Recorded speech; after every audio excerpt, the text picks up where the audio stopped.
Hi friends, அனைவருக்கும் வணக்கம். So இன்றைக்கி நம்மளோட சேனலில் வந்து பார்த்திங்கன்னா ஒரு ஹெல்த்தியான ஸ்டீம்டு ஃபுட்டு, உப்பு உருண்டைன்னு சொல்லுவாங்க, இல்லாட்டி கார குழக்கட்டைன்னு சொல்லுவாங்க.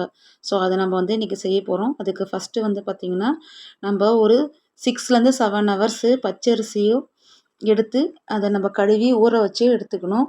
அது வந்து 2ஆக பிரிச்சுக்கணும். அடியில் வந்து ஜாரில் பச்சரிசி ஊற வச்சதை பாதி போட்டுட்டு, அதுக்கு மேலே ஒரு 5 துண்டு தேங்காய், 2 பச்சை மிளகா, உப்பு, கட்டி பெருங்காயத்தூள், அதுக்கு மேலே மறுபடியும் அரிசி போட்டு ஊற வச்ச அரிசியை ஒரு 100 ml தண்ணி ஊற்றிட்டு, இல்லை 50 ml நம்ம அளவுக்கு தகுந்த மாதிரி கொஞ்சமாக ஊற்றிட்டு நம்ம வந்து அதை அரைச்சி எடுத்துகிட்டு வந்துடணும். அரைச்சி எடுத்துகிட்டு வந்து இதை பாருங்கள் எந்த அளவுக்கு நைஸாக அரைச்சிருக்கேன்னு சொல்லிட்டுன்னு.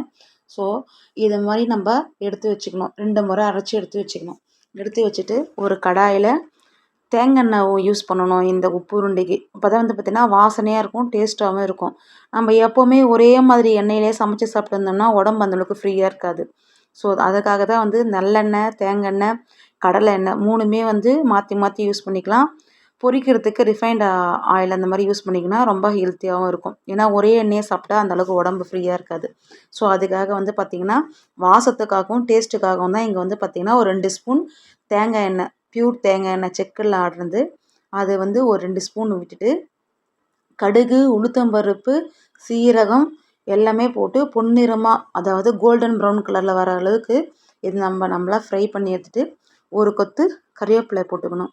கறிவேப்பிலை போட்டதும் அது நல்லா ஒன்றா சேர்ந்து மிக்ஸ் ஆகிடணும். மிக்ஸ் ஆனது பிறகு பாருங்கள் எப்படி கோல்டன் ப்ரௌன் கலரில் இருக்குது. அப்போ தான் வந்து சாப்பிடும்போது டேஸ்ட்டாக இருக்கும், கரன்னு கிறிஸ்பாக இருக்கும்.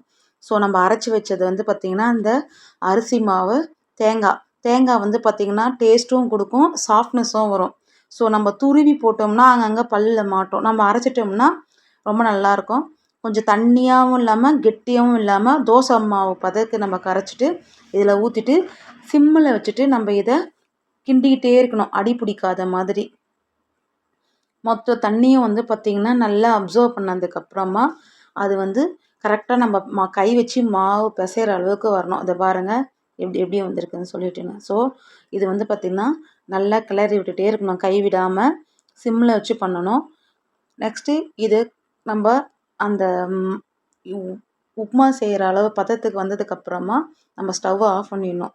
ஸோ இந்த அளவுக்கு உருட்டிட்டு வரணும், ரவுண்டாக பால் மாதிரி. ஸோ அப்போனா வந்து பார்த்திங்கன்னா இந்த உப்பு உருண்டை மாவு ரெடி ஆகிடுச்சு வேக வைக்கிறதுக்கு. ஈஸியாக நம்ம வந்து பார்த்திங்கன்னா இது இட்லி பாத்திரத்தில் ஒரு 10 நிமிஷத்தில் வேக வச்சு எடுத்துடலாம். நமக்கு ரெடி ஆகிடுச்சு. இப்போ ஸ்டவ்வை ஆஃப் பண்ணிவிட்டு ஒரு 10லேருந்து 15 நிமிஷம் அப்படியே ஆற விட்டுருவோம். ஸோ பச்சரிசி மாவுன்றதுனால நல்லா இறுகிடும்.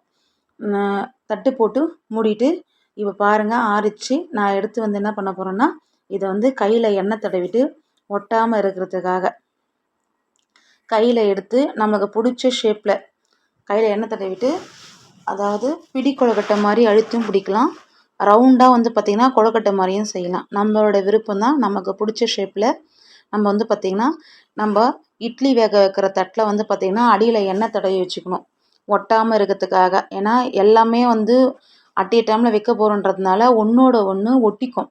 ஸோ நம்ம எண்ணெய் தடவி வச்சுட்டோம்னா இட்லி வேக வைக்கிற பாதத்தில், அதாவது இந்த உப்புருண்டை எந்த தட்டில் வைக்க போகிறோமோ அந்த தட்டில் வந்து பார்த்திங்கன்னா எண்ணெய் தடவிடணும்.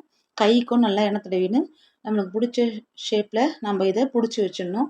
அதுக்கு முன்னாடி என்ன பண்ணணும்னா இட்லி வேக வைக்கிற பாத்திரம் இருக்கு இல்லையா, ஸோ அதில் வந்து பார்த்திங்கன்னா தண்ணி ஊற்றி ஸ்டீம், அதாவது ஆவி வர அளவுக்கு அதை நம்ம ஹீட் பண்ணி வைக்கணும்.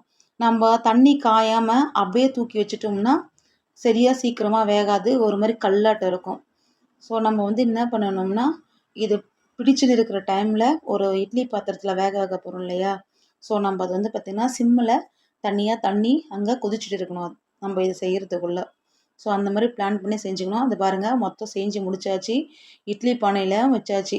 இந்த இட்லி பாத்திரத்தில் வச்சதுக்கப்புறமா ஒரு 10 நிமிஷம் இதை வேக விட்டு எடுத்துட்டோம்னா நம்ம இப்போ இதை ஆஃப் பண்ணிவிட்டு ஒரு பாத்திரத்தில் தண்ணி எடுத்துக்கிட்டு தொட்டு பார்க்கணும். தொட்டு பார்த்துட்டு கையில் ஒட்டாமல் இருந்துச்சுன்னா இது வெந்துடுச்சுன்னு அர்த்தம்.